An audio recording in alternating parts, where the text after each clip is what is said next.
A Globo faz parte da indústria de censura denunciada pelo Mike Pence, que atuou no Brasil para influenciar as eleições de 2022. Ele está mostrando tudo agora lá na Comissão de Relações Exteriores.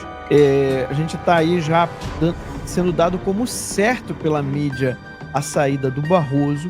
A gente pode ver um ministro do STF renunciando.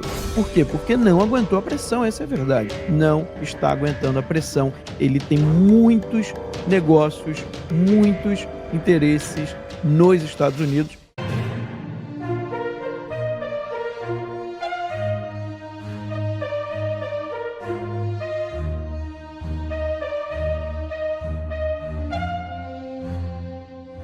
Barroso pensa em sair e Lula já tem 4 candidatos para o STF. É isso mesmo. O atual presidente do Supremo está desanimado com a conjuntura formada na corte.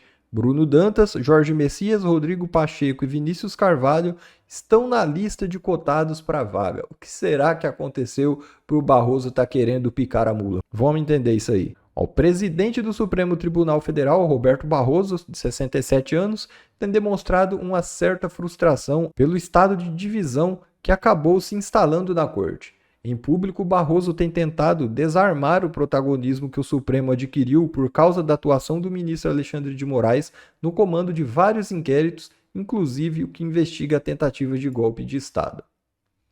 Nos bastidores, Barroso aparenta se sentir impotente para reverter o quadro atual. Quem conversa com o presidente do Supremo fica com a impressão de que ele pode sair do tribunal depois de deixar o cargo no final de setembro, quando passa o comando para Edson Fachin. De 11 dos ministros do STF, Barroso é o que tem mais ligações com os Estados Unidos. A família tem imóvel declarado em Miami, ele passa temporadas de estudos em Harvard. Agora, tudo pode ter ficado fora de seu alcance caso se confirme realmente que seu visto de entrada tenha sido cancelado. E pode piorar, né? Pode tomar uma Magnitsky e ficar ainda pior a situação. Quando deixa a presidência, um ministro do STF precisa voltar para a planície e ingressar em uma das 2 turmas do tribunal. Barroso teria que trabalhar na segunda turma, grupo no qual alguns integrantes não têm intimidade nem afinidade com ele. Fazem parte desse colegiado o Gilmar Mendes, o Dias Toffoli, o Nunes Marques e o André Mendonça. Edson Fachin também está nesse colegiado, mas sai para assumir a presidência do Supremo no lugar do Barroso. Pois é, logo ele, o Barroso, o ministro mais falante do STF, resolveu picar a mula. O que será que deu errado para ele estar querendo renunciar ao seu cargo? Acho que a gente nunca esteve tão perto de ver o impeachment de um ministro do STF, tá? Não é exagero. A gente está aí já sendo dado como certo pela mídia a saída do Barroso, agora em setembro. Então, assim, as coisas estão mudando. Gente, setembro é logo ali, já estamos em agosto. Então, a gente pode ver um ministro do STF renunciando. Por quê? Porque não aguentou a pressão, essa é a verdade. Ele pode dar a desculpa que for, mas nós sabemos, você sabe, todo mundo que está assistindo aqui sabe que o Barroso não está aguentando a pressão. Ele tem muitos negócios, muitos interesses nos Estados Unidos. Inclusive, nós falamos aqui que isso ia acontecer, né? Nós adiantamos aqui que isso ia acontecer, que ele ia acabar renunciando, que ele não ia aguentar a pressão. Quem estava atento, né? Não acho que não é nem tanto mérito nosso, porque quem estava atento, olhando ali toda a linguagem corporal do Barroso, desde que começou a sanção contra o Alexandre de Moraes, né, a coisa ficou muito clara que ele ali estava sentindo muito a pressão. E eu acredito que quem vai começar a sentir a pressão também é o Gilmar Mendes, no momento em que a Europa começar a replicar essas sanções contra o Alexandre de Moraes, né? Mas aí a gente ainda tem ainda um caminho para ver como que isso vai se desenrolar. A nossa produção aqui está trazendo várias imagens, vários prints da apresentação do Mike Pence, tá? Inclusive, se puder colocar aí a mensagem do Felipe Barros Só para a gente dar uma esquentada, Claro, Lacombe, não, daqui a pouco a gente esse assunto você pode encaixá-lo a qualquer momento, tá? Fique à vontade, Max, pode pode. colocar aí a mensagem do Felipe Barros, produção, porque a gente é muito grave o que está sendo dito lá. É muito, muito grave. Tá ali, ó. O Mike Benz acaba de denunciar na Credem que o Partido Democrata utilizou-se de uma instituição de fachada para que a CIA interferisse nas eleições brasileiras e fizesse de conta que estava protegendo a nossa democracia. Um claro atentado à nossa soberania. Precisamos investigar isso. Então, tá aí o Mike Benz no Congresso, tá? Na Câmara dos Deputados, ali na Comissão de Relações Exteriores, está revelando que houve interferência nas eleições no Brasil com conluio de ministros do STF e políticos de esquerda, tá? Inclusive com financiamento. Luiz Roberto E aí, Barroso soberania? diretamente envolvido, E a né? Então, soberania, Lacombe? mais um motivo para ele dar linha na Claro, pipa, né? claro, A claro. soberania, para eles, é tudo relativo, né, Max? Aqui é tudo relativo. É democracia relativa, soberania relativa.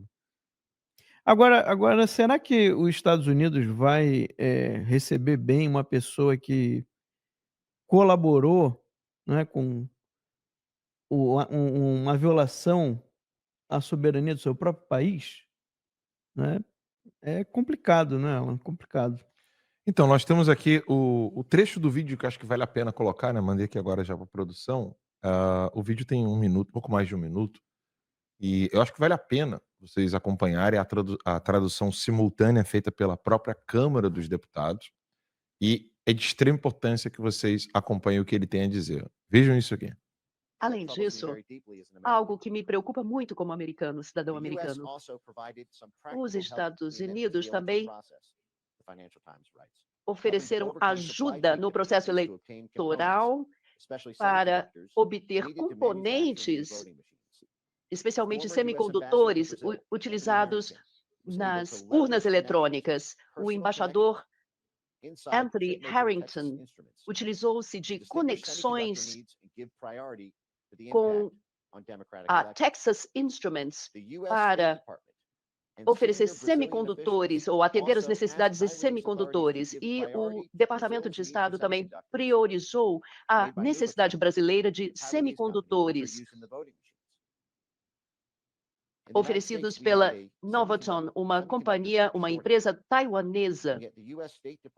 E o Departamento de Estado americano, para manipular o processo eleitoral em um país estrangeiro, desviou carregamentos para os Estados Unidos para construir urnas eletrônicas contra o presidente democraticamente eleito. Então, a administração de Joe Biden não parou por aí. A CIA,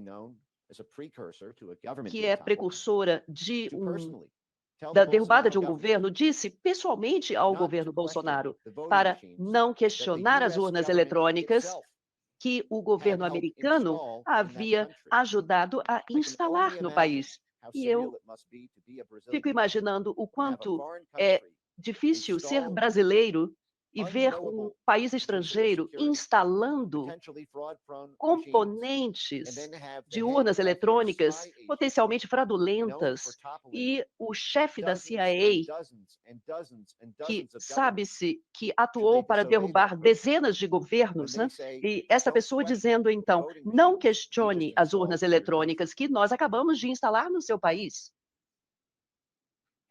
Ou seja, não questione as urnas eletrônicas que nós acabamos de colocar no seu país. Esse é o recado que o Deep State americano fez. E é bom deixar claro, Lacombe e Max, que nós temos um cidadão americano que trabalhou no governo americano e que está denunciando para nós não o que os Estados Unidos estavam fazendo, mas o que um grupo que sequestrou a máquina burocrática americana para atuar contra o território nacional brasileiro. E esse grupo é um grupo esquerdista. Você em casa já deve ter ouvido várias vezes a grande mídia falando que nos Estados Unidos não tem esquerda como no Brasil, né? é porque você, infelizmente, não sabe qual é a atividade do Bernie Sanders, você não sabe que aqui tem uma esquerda extremamente radical, tal qual no Brasil, só que atua de modo estratégico para se manter assim. Ou seja, que o Obama é de esquerda, que o Biden é de esquerda, que a Kamala Harris é de esquerda. Inclusive, eu não sei se recentemente a gente já falou disso aqui na timeline, mas no Terça Livre nós falávamos muito, é um documento, Lacombe, do Partido Comunista dos Estados Unidos da América, que é o PCUSA, que é o cronograma de trabalhos do Partido Comunista dos Estados Unidos da América de 2015, onde ele traça, inclusive, estratégias para o Brasil. O Partido Comunista dos Estados Unidos. Sim, existe o Partido Comunista aqui nos Estados Unidos. E se você for ler todo o cronograma de trabalhos do Partido Comunista dos Estados Unidos, o texto chama-se Road to Socialism, a estrada para o socialismo. E é um programa, né, de trabalho do Partido Comunista. Se você ler todo esse documento, não há nenhuma distinção entre esse documento e o Partido Democrata. E por que o Partido Democrata, então, atua sem a foice e o martelo? Bem, pelo simples motivo que Lula, só agora, está falando abertamente, quanto mais socialismo, melhor. Quantas vezes o Lula usou gravata verde e amarela? Quantas vezes o Lula ficou com a roupa da Petrobras, sujando a mão de petróleo, falando o Brasil é nosso? Nosso o quê? Nosso de quem? Nosso do Partido Comunista, né? Porque teve a atuação dos comunistas e socialistas dos Estados Unidos, teve a participação dos comunistas e socialistas da China para poder raptar o Brasil. Eu fiz questão, Lacombe, se a produção puder dar um pulinho lá no meu perfil, lá no X, eu fiz questão de relembrar algumas coisas que eu disse em 2020 sobre isso. São 5 anos só denunciando esse mesmo assunto, esse mesmo tema. Queria mostrar aqui, né, que realmente a pressão funciona, né, Lacombe?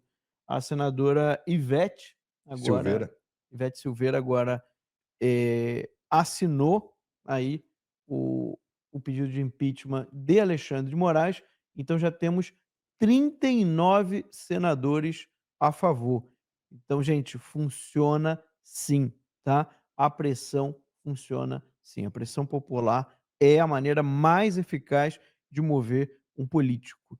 E tem que parar com essa história aí que o Ciro Nogueira, eu só vou assinar quando tiver 53 a favor, né? Porque aí 54 é o mínimo para aprovar o impeachment.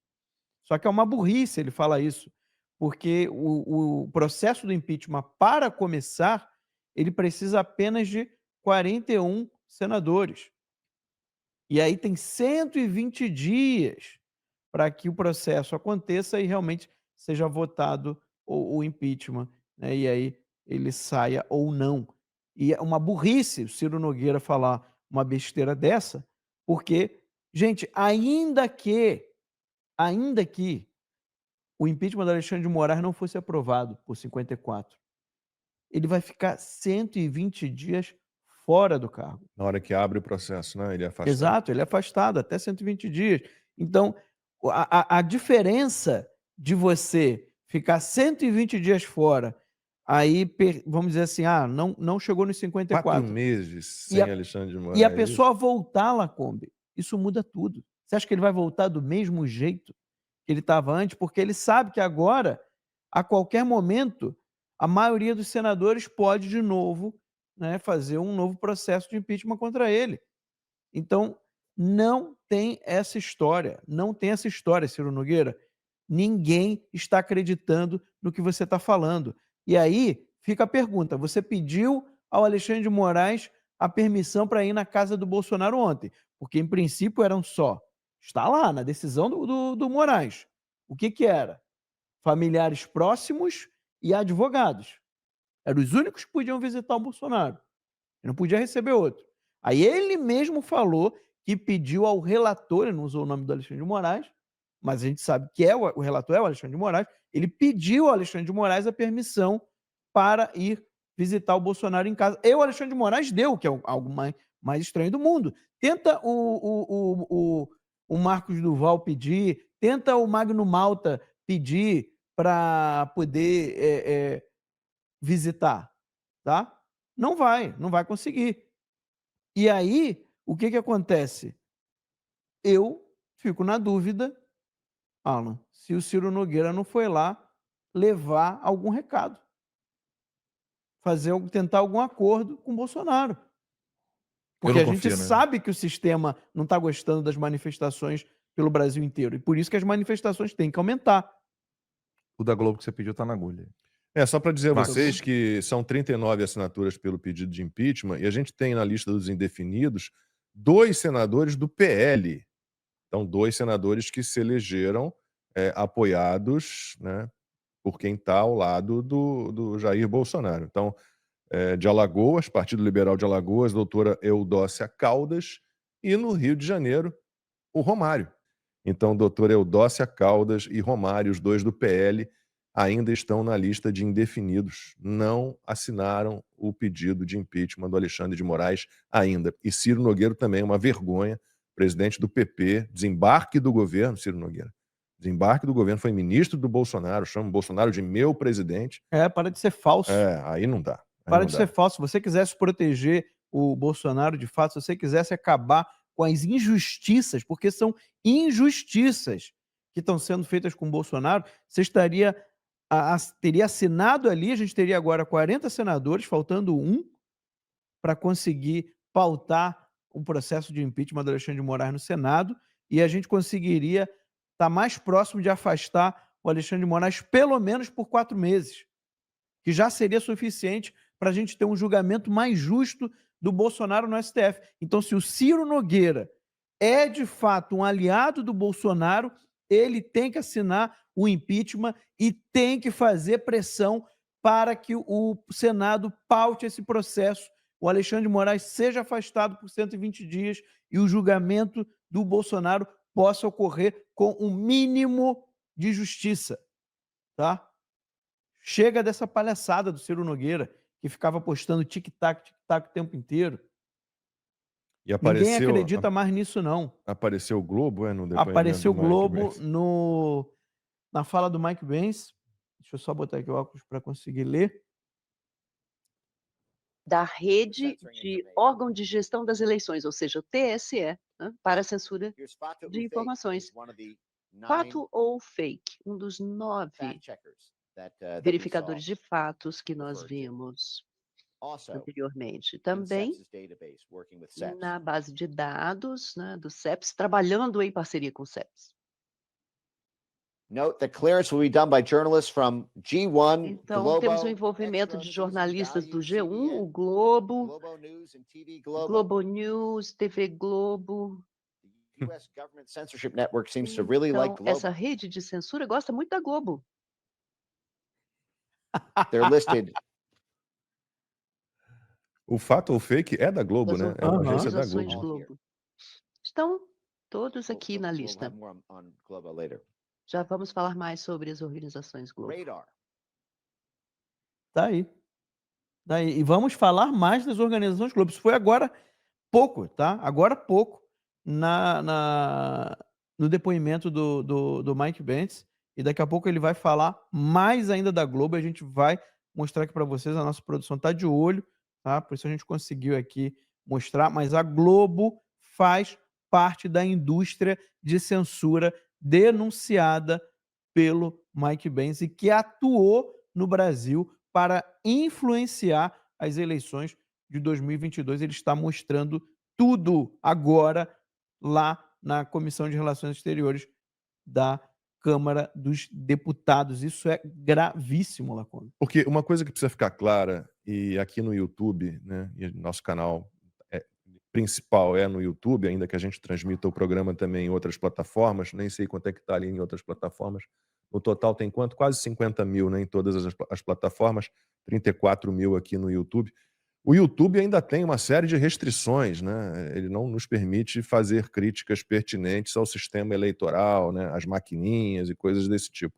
Mas o que está sendo mostrado pelo Mike Pence, ainda que ele já tenha falado também das maquininhas, né, é um sistema, né, de controle de mídia, de informações, de influenciadores, de milícia digital, que é assustador, né? E o TSE é abraçado a isso tudo, a um sistema de controle de informações, entre aspas, né? O que pode e o que não pode ser divulgado, de controle de notícias, absurdo. Então, a gente sempre fala sobre isso, mesmo que você seja obrigado ou precise tomar cuidado ao citar as maquininhas e o sistema de apuração eletrônico e coisa e tal, você olha para o que foi a eleição de 2022 e você vê um TSE completamente, né, atirado nos braços do Lula. Compare depois, né, eu tinha esse levantamento, mas 90% das ações do PT, né, no TSE durante o período eleitoral, o PT levou 90%. E o número é o contrário com o Bolsonaro, 90%, né, dos requerimentos do comitê ali de campanha do Bolsonaro ao TSE foram negados. Então você teve uma eleição absolutamente desequilibrada e com uma máquina opressora, censora, né, muito pesada, muito pesada. E aí você para olhar a apuração oficial, dá 2 milhões de diferença, né, dos votos, né, que o Lula teria tido, né, com os que o Bolsonaro teria tido, 2 milhões. É muito pouco. Então, se vocês vejam a influência dos Estados Unidos por meio da USAID, com o uso de CIA, e Luiz Roberto Barroso, presidente do TSE, um pouco antes ali, já preparando o terreno para o Alexandre de Moraes, que veio depois, né, preparando um esquema muito fechadinho de controle de informações, entre aspas, de censura pesada. Foi um jogo, Alan, completamente desequilibrado. Completamente. Eu estou tentando recuperar aqui. Bom, pessoal, esse foi mais um vídeo. Eu espero que vocês tenham gostado. Se vocês gostaram, deixa o like aqui para fortalecer nosso canal. Logo eu volto trazendo mais informações da política para vocês. Um forte abraço, fiquem todos com Deus e até a próxima.